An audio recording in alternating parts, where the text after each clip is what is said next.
A standby. Kwa uko fiti? Mike iko sawa?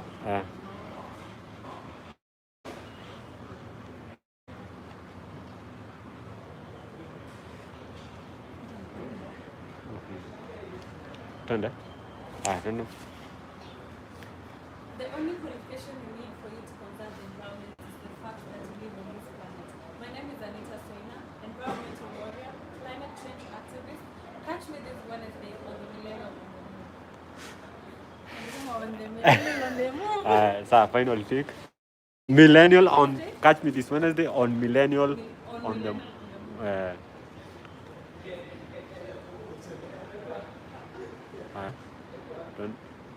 Twende. The only qualification you need for you to conserve the environment is the fact that you live on this planet.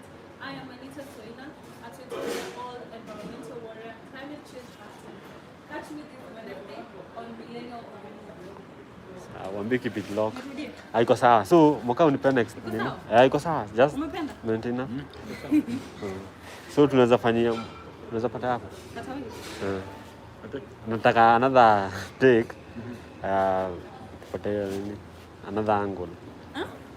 Another angle. Wewe simama tu hapo. You good. Umekofiri. Lakini utaangalia tu hapa. This direction. Sasa umeonyesha watu wangu kama waonyeshe flow. Kuna msee mmoja. Ati niko solo. Amecheka mbaya. Anaitwa nani? Ito fun world. Nakusikia hadi. So, look umeface direction. Hadi umejoin.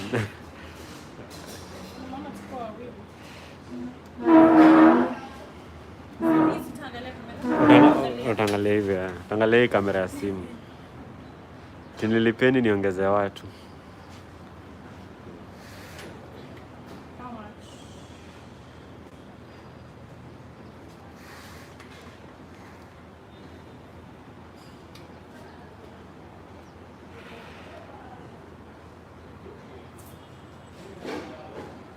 Kafiti?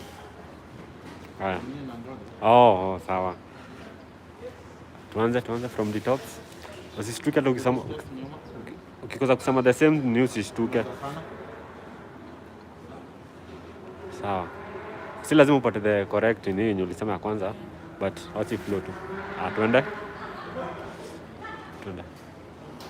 only qualification you need for you to conserve the environment is the fact that you live on this planet. I am Anita Soina, a 20-year-old. Kwa tu sawa. Endelea. I'm Anita Soina, a 21-year-old environmental warrior and climate activist. Catch me this Wednesday on Millenial On The Move. Perfect. I said Millenial. Millennial sound touches na hii ya kwanza. So mwakau. Mucho. Nataka kadoli. Ama nika hivi. Basi mbele hivi kidogo kuna entrance ya kutembea. Mbele kidogo unaona. So basically nataka yani ka shot tu moving shot tu. Mpe. Handheld. Hello. Mwakau ni jengi. Papa Mitsubishi. Kitendo wote. Aya, mbele unaona hiyo entrance yenye ukiona kuna building iko ndani kama restaurant. Hapo chini yako iko sawa. Hapo Delta South. Aya, basi aambie huyo nani, ambiane kwa gate ameenda paper tree au mission paper tree. So wacha nichukue the final shot. Final shot. Yeah. So nataka. Na filia mwisho nilisema vizuri. Sio? Umesema boy. I guess the first one ndio ilikuwa better. Depends. Tutaangalia baadaye. So hii nataka tu shot tu ya green wall. Mbona ni wall? Ulisema ni wall kwa nini? Si ni wall sababu tunapigana na majanga. So basically nataka tu actually nataka kuona ukiwa in action.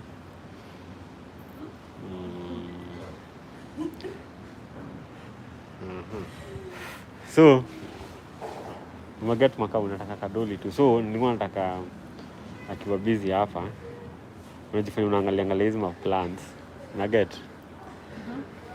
Naangalia unajua last time kwa water ama what can I do? So Kenya nataka uangalie. So uko like hivi. Ukiongea. Si lazima uongee. Nataka tu hizo makatawizi. Ama unajua plan unaweza tu explain nini kama unajua. Kwa nini unajui na nani? Naangalia na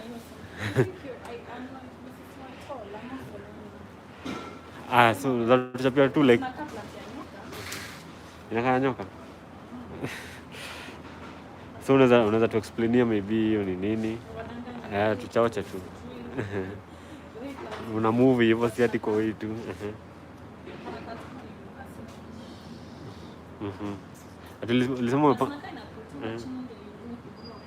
Alisema umepanda how many trees so far? So far tumepanda 3,000 as at last year December. Tutakwenda kwa hiyo.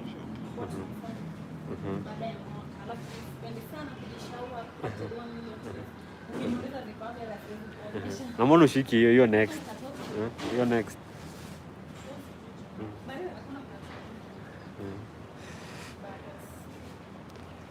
Najua iko na tap. Kama hiyo iko kwa tap. Hiyo ni tap hujakosea. Hata kama sijui ama kulikuwa na tap na fiber. Na fiber sijui what. Perfect. So that's it Makau. Ucho. That's nice. So tuna tu interview. Kuna kitu nimeasa. Wako sawa. Shamaliza. Mama sijui nini. Nyama mama. Njoo hapo ingia ndani. Na kuona uko chini wewe njoo. Kuna msanii wa lava. Umse. Nafikiana. Shika kuna wasi wanne. Mbona wasalimia? Tunaenda chini? Hi Margaret Wamboi, how are you doing? Acha nibebe bag yangu. Iko na Arimis, you guy my guy.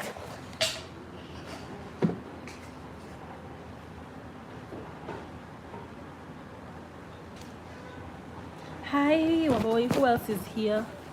Ebu type present if you're in. And Wamboi, ebu nisaidie kutuma hiyo link kwa Spice Warriors. I hope you guys are doing good. So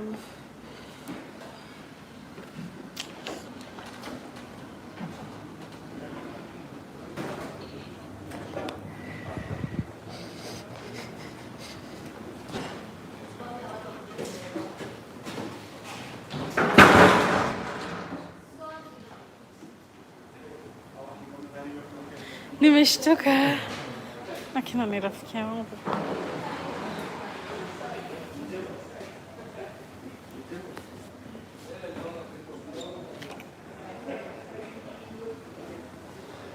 Nimeshtuka.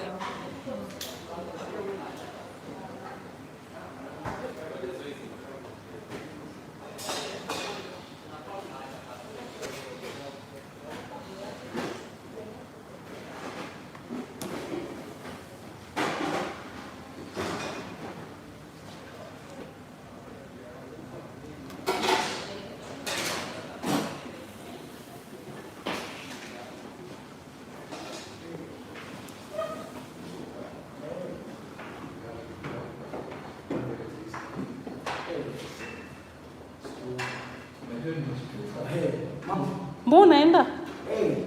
Niko naongea na mtu usijiangalia. Sorry. Njoo basi. No, if my friend wants to say hi.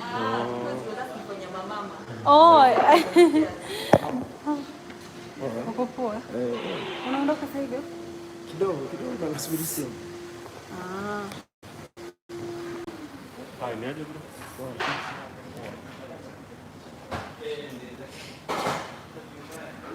So, this will be your position.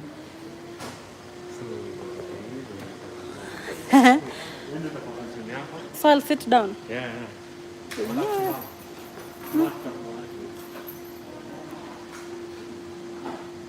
Sawa, kumbe niko na mic. Shika. Hatutaki story zangu. Haya.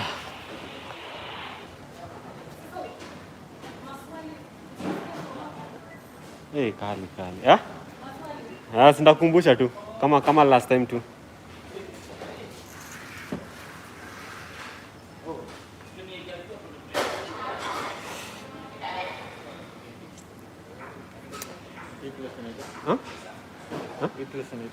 Inaitwa Leopard Tree.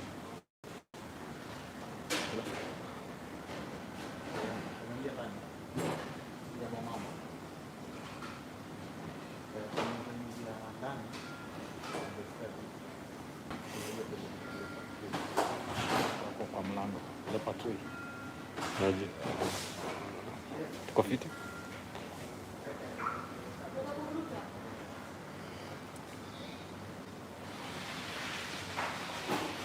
Tuko sawa?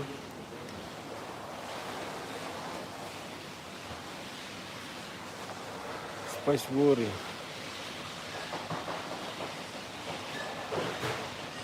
Songea kidogo. Unapenda hivi ama songe hivi kidogo? Hapa songe hivyo. So songe ndio kwa hiyo frame. Ingekuwa hiyo frame. So kusumbua kiasi. Simama kidogo, simama.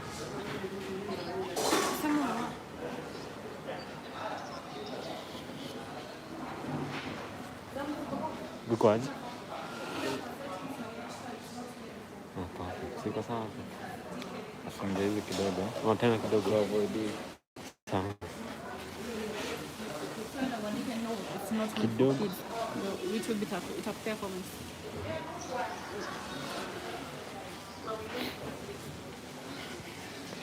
We good.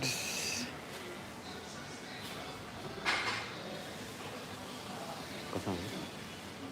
Inakaa poa. Hadi light yetu sioni kama inahitaji.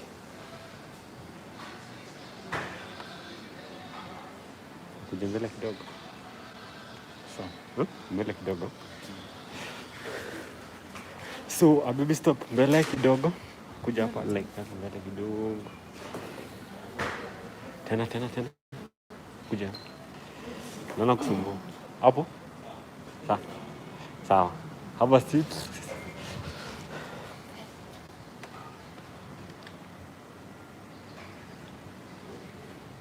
Mbona ni watu wanaishi t-shirt yako? Ama anaweza fanya na tishu yake ama itakuwa mbaya? Fanya na tishu yake.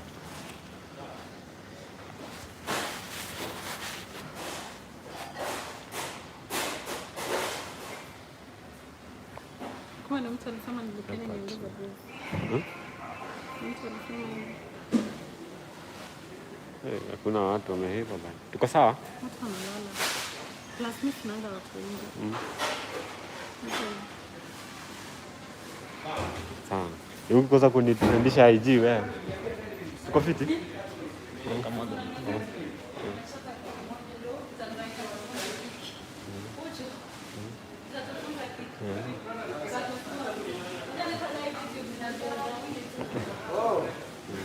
Na ni wewe.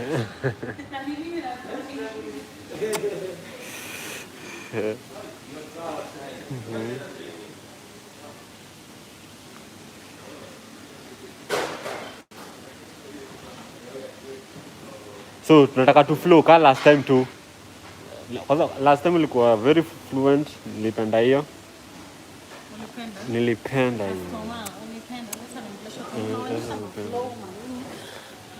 Hata kama ni wawili, ni wawili na sio simu yangu iko ndani. You guy, my guy made it. Hi guys, who's watching?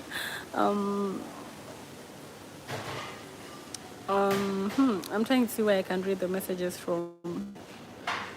I hope you're doing good. So yeah, we are shooting for Millenial On The Move. It will air this Wednesday. Huh? Oh, the coming Wednesday. Yeah, nimefikiwa finally, you guy, my guy. So make sure you tune in. But for now, just stay here. Please, just like the video. I know you. Just like it, even if you're alone. Like the video, comment on the video.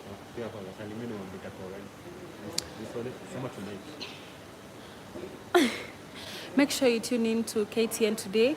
Tonight, I'll be on the Millenial On The Move show. Tonight at 7:30. Huh? At KTN. On KTN. Join at 7:30 on KTN Home, Millenial On The Move. Okay. See you there, sawa? Aye. Tonight at 7:30 p.m. on KTN. So, Saturday. Wait. No, sorry, the last one. Tonight. Tune in tonight at 7:30 on KTN Home. Sawa.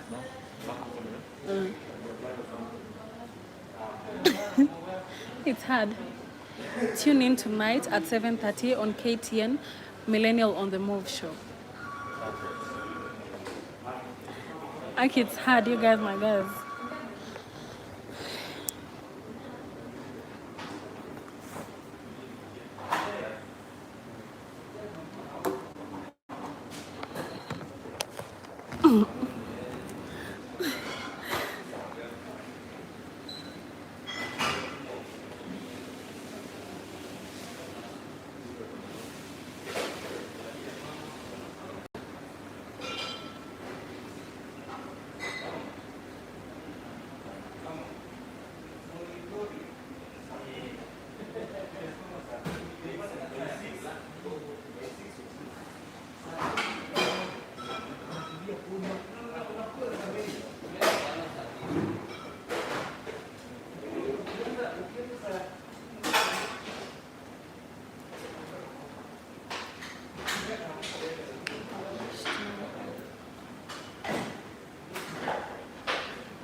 Once again, thanks very much. This is the second time I will be both discussing with and as planned. So basically, introduce yourself to Kenyans and finish with our statement. I'm a millennial on the move. So that's a long introduction. Yeah, the long one. Sawa.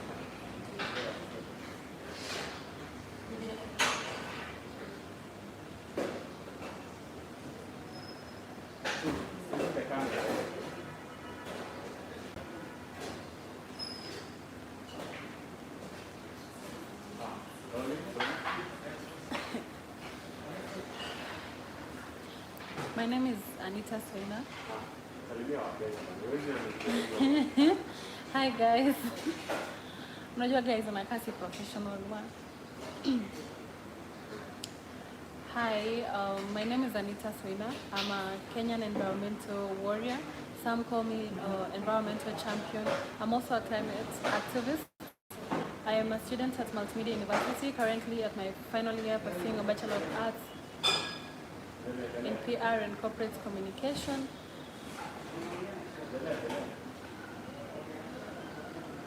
I'm a fourth-year student at Multimedia University of Kenya, pursuing a Bachelor of Arts in PR and Corporate Communication. I'm a 2021 TEDx speaker.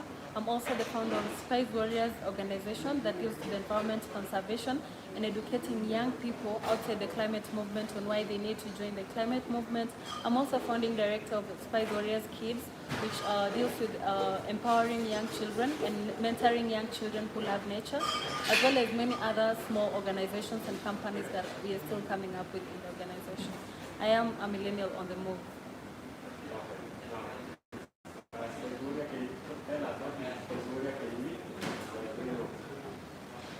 Okay, so Spice Warriors is an organization that I started at the age of 18, basically to help me champion for environment conservation and also to help me educate other people, because I felt the need to work with people. You know, the climate change is something so wide. It's something that doesn't need my effort only. It's something that needs everyone on board. So I started it so that I could be able to influence the youth around me, and so that we can work together in making sure that we are championing for conservation. Why environment? Maybe the love for environment. Why environment? In the words of the late Professor Ngari Madai, who's a role model to most of us in conservation, we tend to put the environment last because we think we need to eradicate poverty first. But what you're forgetting is you're not eradicating poverty in vacuum, you're doing it in an environment. So even if I do something else, I'd still come for the environment because, we can't do anything if the environment is not okay. We've seen what's happening right now. We have floods, droughts, and all those things, meaning that we may not even be able to produce food and all that. And you can't do anything on an empty stomach. You can't work well when we are having floods. You can't work well when lakes are rising and all that. So I feel it's something that needs to be addressed first, no matter what. It just has to come first because it's like the surrounding. So it's what will allow us to continue running other activities.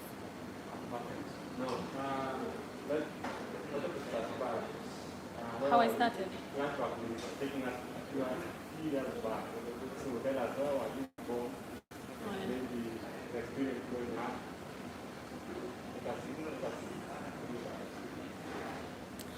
So I was born 21 years ago in a small village in Bomet County. I was born 21 years ago in a small village in Bomet County where I grew up with my grandfather. I really loved staying with him and I was his favorite grandchild. And when I was growing up, I was really that kind of hardworking girl when I was young. I wanted to become a lawyer. Everybody in the family knew that I was going to be the next lawyer. And I remember when I was young, something that maybe I can relate to my conservation journey is that my grandfather used to value trees. I can't lie that at that time I understood what it meant. I can't lie that I also started doing the same when I was 3 or 4 now.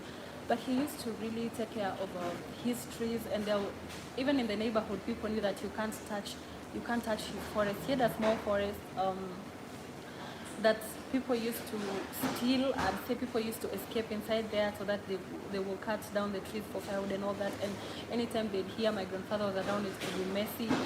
And maybe I developed the love for nature when I was young, but I didn't discover it as my passion yet because that time, it's just saying, and he has authority, so you have to respect it.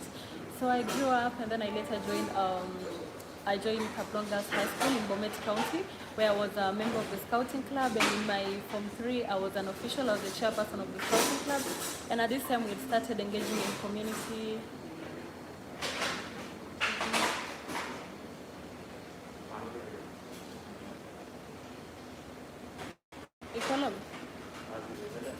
Well, I have to read next week. And at this time, we started engaging in in community activities, including planting trees. So at that time, I still used to take care of the trees. But that time, I still did not know the importance of trees as much, apart from what you were told in class when you were young, that it cleans the air and the basics. I still really didn't do it because it's something that I known that something I was going to do for the rest of my life. But I did it because I was an official, and you have to obey, you have to do it so that other people can do what you're doing and all that. And after high school, I had too much time. I remember I completed high school when I was 16. I was about to turn 17. And at this time, I really wanted to join politics. I was so much in love with politics. And I think this is something that's just in the family, where my grandfather was a leader. His son right now, one of his sons is a very good leader in the country. And I think when I got to this position, when it got to the children after them, I think I was the one who was going to take over. So I really wanted to venture into politics. And it's at this time when I met Eric Masanza, who's my mentor and also the founder of Spies Without Borders. And I told him that I really need to do something for the society. I want to find my purpose as early as now. And since his organization deals with mentoring young people to discover their purposes and passions, that's how I really discovered my passion for conservation. But at first I wanted to do everything. I read about the SDGs at Spies Without Borders. That's when I came across them for the very first time. And I wanted to do zero hunger, no to poverty, and all those fancy things. I remember when I started the organization, we used to visit children's home and all that. But when I read in depth about the SDG 13, which is climate action, I realized that that is where much work was needed, and I felt the need to shift to conservation. And since then, till date, I've been doing conservation. Now, still on your upbringing, I mean, what type of a girl are you? What type of a girl I was? So are you the book woman? Are you the book woman? Yeah. Oh, funny enough is that I really never loved reading in school. I don't know, in lower class 1, 2, 3 and all that, I was really that kind of position 1, never position 2 and all that. But when I got to upper class, adolescence, and now I didn't really want to read anymore. I don't know, I can't say I didn't want to read, but I was not that type of reading person. Neither was I a bookworm. I was a very cheeky person. I didn't love studies. My performance was not really that good. And the beauty about it, my personality since when I was young, is that I'm always courageous, and I think that has always helped me even in my adulthood, where I can be able to approach someone. When I want something, I always get it because I always go for it. I have the courage, and I think it's that personality that I've had since I was young. So your conversation was inspired by your dad, right? Yep. Your conversation was inspired by your dad. I really can't say that. It's something maybe I can look back and attach to it, but when I was young, I really didn't get that inspired. I didn't understand. I can't lie.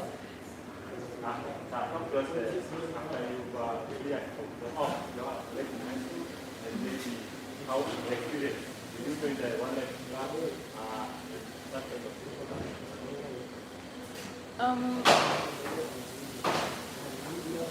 My life in high school is that outgoing person who just wants to be, everywhere in life and all that. I remember when I joined Form 1, the first week I joined Scouting Club. We did not have a wildlife club at then.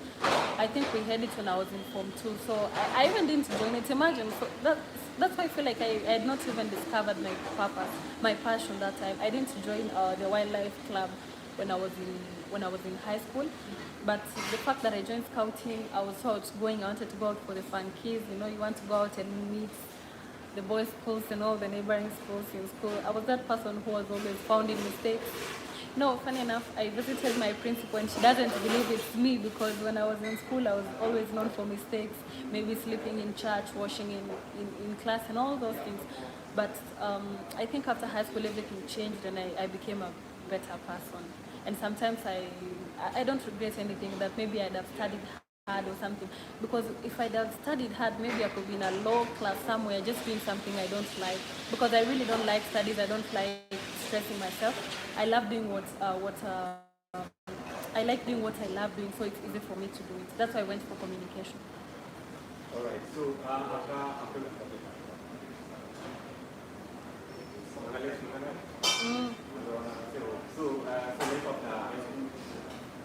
so how was it? How you settled on it now? So maybe who inspired you to go to after high school? You said that. I said after high school, when I was saying my story, Oh. the way I said I joined Spice Without Borders, and I wanted to do politics, but I joined Spice Without Borders. But I have another life after high school, before conservation actually.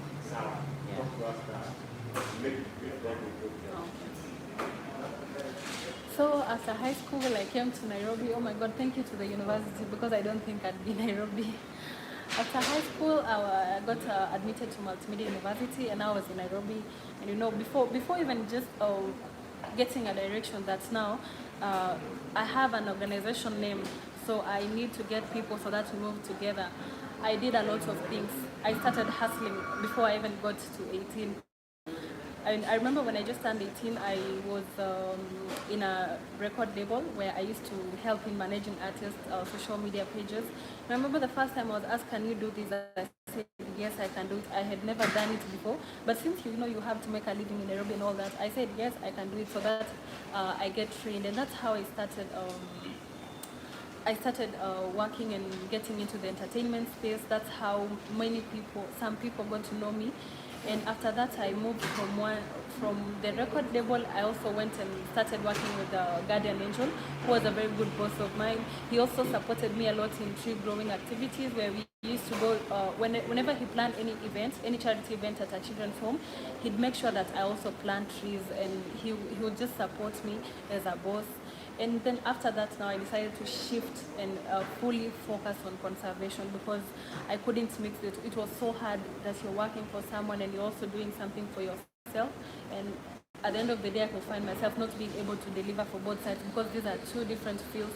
But it's a field that really made me meet people, made me met friends, and even some of the members of my organization are people I met when I was in the music industry. Perfect. Now talk about, how did your parents support your dreams? Yeah,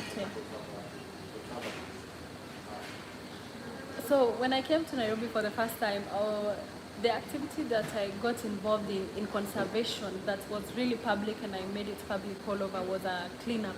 I remember it was during the World Cleanup Day and I really shared much about it. We were picking up trash around Kamkunji Market with other stakeholders and I shared it on Facebook. And the first thing my mother told me was, I saw her call and the first thing was like, my daughter, ulienda Nairobi kuokota takataka. Like, did you really go to Nairobi to pick up trash? So I tried telling her, no, it was just an environmental related campaign and I love conservation. This is what I want to do right now and it's my passion. And it was really hard because she could even get calls. My mom could get calls from his brothers and maybe some of my uncles that she needs to study first, she needs to focus. And my mom will tell me every day, not everybody in the family saying you're not even reading, you're just focusing on other things. But later on, things went well and I thank God that they all support me. I get support from them. The fact that my mom goes on social media, especially Facebook, she finds a post on climate change and she has to tag me below it and she's always like, Anita, is this what you have been saying? And I really feel good that she supports me and even some of the relatives that had problems are now supporting what I do. Alright, so our parents don't support their kids' passion. Okay. So maybe we can give our parents maybe the importance of supporting. Yeah. To every parent outside there, if your child is not doing something bad, if it's something good that impacts the society, if it's something good that touches their life, just make sure you support them. It may not be financially, but don't discourage them. Don't tell them that you need to do this first because some of us may not be book smart, or we can be book smart, but still we have to be street smart because when we come out here, we meet we get a whole different perspective of life. So it's really good to support your children. And also when they are doing the thing and they remember that their parents support them, they'll always be doing it twice better to make you proud. Perfect. Now, We'll be right back after the break. So I want to keep this story and South Sudan and the collaboration you had with Sudan. Yeah. People that you I'll give the story after this. Right?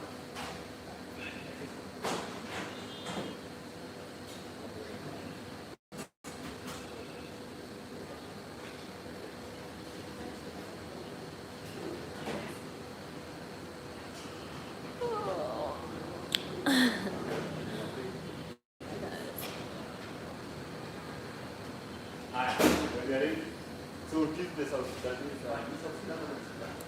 South Sudan. But the story, then you say, I will share the story after this break. Stay tuned. It's this conservation journey that has seen me get invited to other countries to be part of the planning of big projects. A few weeks ago, I was in South Sudan. Few weeks ago, I got an invite to go to South Sudan ahead of a big project that I'll be sharing with you guys after the break. So stay tuned.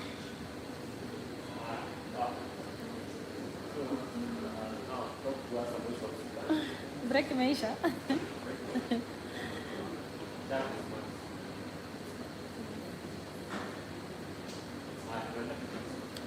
What do you go to do there and maybe how did the trip come about? Yeah. I'd never imagined in my life that I'll travel outside the country after being invited, actually, again, South Sudan because of my conservation work. I had never even had it in mind. I love to say that social media is just a platform. For people who say social media is a bad thing, it's never a bad tool. It's always a platform that depends on how you use it. Let me put it that way. How you use social media is up to you. Some people will look at it as something bad, but I look at it as a place that has given me a lot of opportunities. So a few months ago, I got a follower on Instagram who loved my conservation work and always sent me positive messages, encouraging me and telling me that you're really doing good in conservation. I'm so proud of you. And every day, send me a message. I'm so proud of you.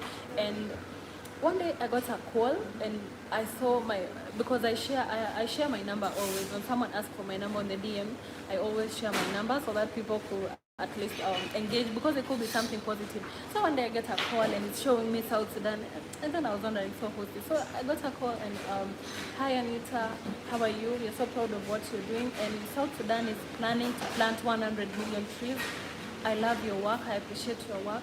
If you don't mind, you could come to South Sudan so that you can see how the planning is and even see how the environment here is. So after a few minutes, I had a ticket already and I had everything sorted, accommodation and all that, and that's how I went to South Sudan. And when I was there, I got to visit different offices in relation to conservation, and I'd say I've built a family where I can call someone in one of the environmental offices in South Sudan and I'd maybe be seeking for advice or maybe sharing ideas, and they really listen to me. Sometimes when you feel like maybe even back here at home it could be hard to access some of these offices, but you're getting a direct call from outside country because people appreciate your work. It's something I don't take for granted, and this is someone I'll never forget in my life.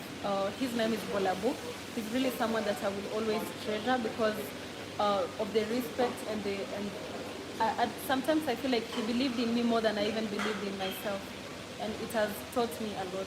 And I'm really ready because that was just a pre-visit. We'll be going back to South Sudan for a very big project, and I'll be glad to be part of that project. And this is a good project that their government has started together with the Ministry of Environment, and I think other ministries and other governments in Africa should also emulate the same. Now, I want to ask you, maybe talk about some of the mistakes that you did starting out your... There is no mistakes, we agreed. Last time there was some mistake. Yeah. Oh yeah, there are. Yeah. When I was really starting, I was young, naive, and I'd say the mistakes I made in this journey is that sometimes I got discouraged and I really accepted to really be completely low. There's sometimes I got discouraged from people I was with, the friends and all those things, and I'd allow that to really stress me for even a week, 2 weeks, and there's a time I really didn't even function for almost 4 months because of the things that I was going through. And I think it's something that I wouldn't want any other person to go. Whenever you're just not okay, try and pick up the positive that life gives you. And I'm one person who really wants to see everybody around me growing, but sometimes I want to take people with me to the top, but they're not even happy to see me at the top. So it's really very wise to drop people the way you drop things. Just drop anything that's not allowing you to grow. Never focus on it, because that's a very big mistake that can make you start from zero. Perfect. Now, you are an author. You also have the Green Wall. Yep. So talk to us about your writing journey and how the book came about. I'm one person who doesn't love reading books. That's so ironical because I've written a book. It's called The Green Wall. And I'm one person who prefers watching documentaries related to environment. But this time when we had COVID,